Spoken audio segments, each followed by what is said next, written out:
انسان کی کامیابی اور ناکامی کا ایک معیار ہے جو ہمارے سامنے آ رہا ہے، اور یہ ہر شخص جانتا ہے کہ ہم جو بھاگ دوڑ دنیا میں کر رہے ہیں، صبح سے شام تک کی مشقت، آپ لوگ اکثر اپنے گھر والوں کو چھوڑ کر آئے ہوئے ہیں یہاں، کتنی محنت ہے، کتنی مشقت ہے، کتنی مشکلات اٹھا رہے ہیں، لیکن یہ سب کچھ کیوں کر رہے ہیں؟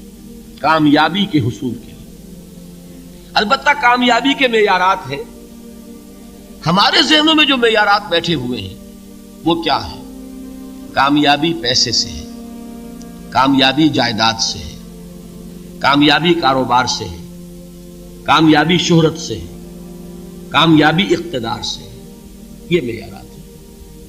جو جتنا دولت مند اتنا کامیاب، جو جتنا مشہور اتنا کامیاب، جو جتنا پاپولر اتنا کامیاب، جو حکومت پر پہنچ گیا کامیاب، جس نے بڑا کاروبار جما لیا کامیاب، جس نے بہت جائیداد بنا لی کامیاب۔ یہی ہے اصل میں ساری بس کی گانٹھ۔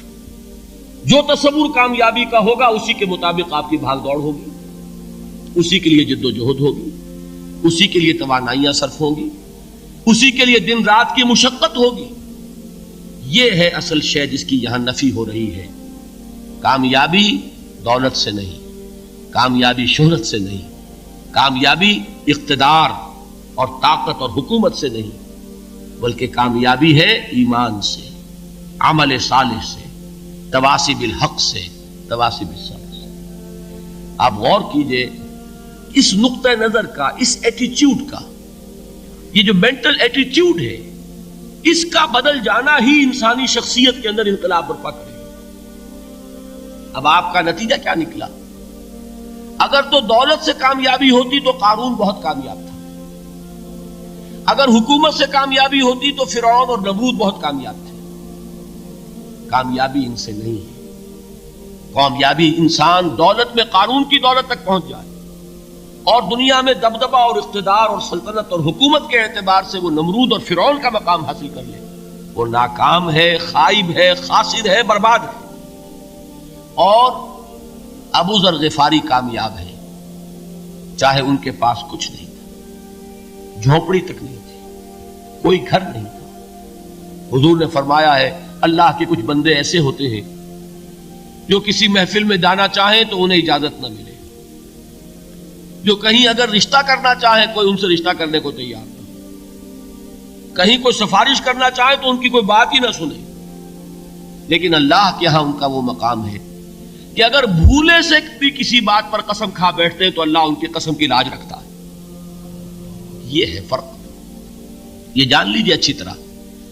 اس بات کا مان لینا آسان، اس پر سبحان اللہ کہنا آسان، لیکن اس کے مطابق آپ کے اپنے ذہن کا بدل جانا بہت مشکل، اس لیے کہ ہم متاثر ہوتے ہیں اپنے ماحول سے۔ وہ بڑا محل ہے، دیکھ کر ایک دفعہ جھرجھری آتی ہے، وہ بڑی سی 20 فٹ لمبی کار سناٹے کے ساتھ آپ کے پاس سے گزر گئی، ایک دفعہ اعصاب کے اندر ارتعاش ہوتا ہے، محسوس ہوتا ہے بڑے یہ نصیبے والے لوگ ہیں، بڑے خوش نصیب، بڑے کامیاب، حالانکہ کچھ معلوم نہیں کہ یہی سب سے بڑی بد نصیبی ہو سکتا ہے کہ یہی سب سے بڑی ناکامی ہو۔ اگر ذہنوں میں یہ بات بیٹھ جائے کامیابی کس شے سے، یہی وجہ دیکھیے قرآن مجید میں بارہا آپ دیکھیں اولئک هم المفلحون، یہ ہے لوگ کامیاب ہونے والے۔ آج یہ آپ نے نماز میں وہ آیات سنی، یا ایھا الذین آمنوا ارکعوا واسجدوا واعبدوا ربکم وافعلوا الخیر لعلکم تفلحون۔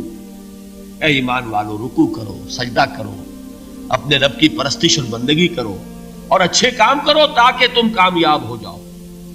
تو کامیابی کن چیزوں سے ہے؟ یہ ہے سب سے بڑا سبق۔ یہ ہمارے دل میں اگر بات بیٹھ جائے، ٹھک جائے، تو زندگی بدل جائے گی، صبح و شام بدل جائیں گے، نقشے بدل جائیں گے، بھاگ دوڑ کا رنگ بدل جائے گا، ویلیو سٹرکچر بدل جائے گا۔ آج وہ ایک چیز نہایت اہم نظر آ رہی ہے، کل نہایت غیر اہم نظر آئے گی۔ جیسے کہ حضور کی حدیث ہے مالی ولد دنیا، مجھے تمہاری اس دنیا سے کیا سروکار ہے، انما مثلی کراکب استظل تحت شجرۃ ثم راح فترکھا، میری مثال تو اس سوار کی سی ہے جو تھوڑی دیر کے لیے ایک درخت کے سائے میں ٹھہرتا ہے سستانے کے لیے، پھر وہ اپنا راستہ لیتا ہے، اسے اس درخت سے مستقل تعلق اس کا نہیں ہے، وہ اس کا گھر نہیں، وہ اس کی منزل نہیں۔ اسی طرح یہ دنیا میرا گھر نہیں ہے۔ اب دیکھیے ہم کہتے ہیں انا للہ و انا الیہ راجعون، ہم تو مسافر ہیں، ہم اللہ کے پاس سے آئے، اللہ کی طرف ہمیں لوٹ جانا ہے۔ کن فی الدنیا کانک غریب و عابر سبیل، حضور فرماتے ہیں دنیا میں ایسے رہو جیسے کہ تم اجنبی ہو یا راہ چلتے مسافر۔ لیکن یہ طرز عمل کب ہوگا؟ جبکہ یہ آیت ہمارے ذہنوں کے اندر بیٹھ گئی ہو، والعصر ان الانسان لفی خسر الا الذین آمنوا وعملوا الصالحات وتواصوا بالحق وتواصوا بالصبر۔ یہ ہے اصل بات جو میں نے عرض کیا تھا کہ میں بتاؤں گا صحابہ کیوں ایک دوسرے کو یاد دلاتے تھے۔ اس لیے کہ دیکھیے جیسے برف باری اگر ہو رہی ہو، آپ باہر نکلیں گے تو برف آپ کے کپڑوں پر جم جاتی ہے نا، تو آپ جھٹکتے ہیں کپڑوں کو تاکہ برف ہٹ جائے۔ ہمارے ایمان پر اس دنیا میں رہتے ہوئے جب ہم متاثر ہوتے ہیں ماحول سے تو گردہ آ جاتا ہے، برف پڑ جاتی ہے، اس کو جھٹکتے رہنے کی ضرورت ہے۔ اور وہ جھٹکنے کی بہترین اور مؤثر ترین شکل یہی ہے کہ یاد رکھو کامیابی ان چیزوں سے نہیں ہے۔ چمک دمک جو ہے دنیا کی، یہ ساری چمک دمک جو تمہیں رجھا رہی ہے، جو تمہیں اپنے اندر گم کیے ہوئے ہے، یہ لفظ گم پر اقبال کا وہ شعر یاد آ گیا کہ کافر کی یہ پہچان کے آفاق میں گم ہے، اور مومن کی یہ پہچان کے گم اس میں ہے آفاق۔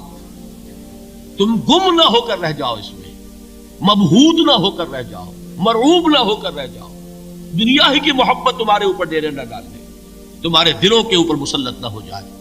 لہذا تازہ کرتے رہا کرو، والعصر ان الانسان لفی خسر الا الذین آمنوا وعملوا الصالحات وتواصوا بالحق وتواصوا بالصبر۔ پھر یاد کر لو، پھر تازہ کر لو اپنے اس یقین کو کہ کامیابی دولت سے نہیں، کامیابی ثروت سے نہیں، کامیابی اقتدار سے نہیں، کامیابی شہرت سے نہیں، کامیابی جائیداد سے نہیں، کامیابی ہے ایمان سے، کامیابی ہے عمل صالح سے، کامیابی ہے تواصی بالحق سے، کامیابی ہے تواصی بالصبر سے۔